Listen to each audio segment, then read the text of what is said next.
અંકલેશ્વરના સારંગપુર વિસ્તારમાં આવેલ લક્ષ્મણનગરમાં ડીજીવીસીએલની ઘોર બેદરકારીના લીધે સ્થાનિક રહીશોના જીવ અદ્ધર થઈ ગયા છે.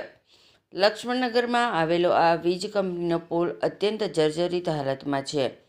આ વીજ પોલ વચ્ચેના ભાગેથી તૂટી ગયો છે અને ગમે ત્યારે ધરાશાયી થાય તે રીતે નમી પડ્યો છે. સૌથી મોટી ચિંતાની વાત એ છે કે આ નમેલા વીજપોલ પરથી હજુ પણ હજારો વોલ્ટના જીવંત વીજ વાયરો પસાર થઈ રહ્યા છે. આ રહેણાંક વિસ્તાર છે જ્યાં નાના બાળકો રમે છે અને લોકોની સતત અવરજવર રહે છે. જો આ પોલ તૂટી પડશે તો મોટી જાનહાનિ થવાની પૂરેપૂરી શક્યતા રહેલી છે.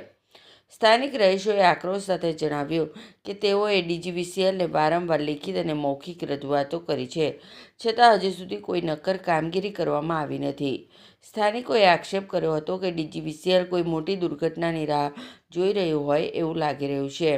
ત્યારે સ્થાનિકોના હાલ ભારે આક્રોશ છે અને ડીજીવીસીએલ વહેલી તકે જોખમી પોલ બદલે એવી માંગણી કરી હતી.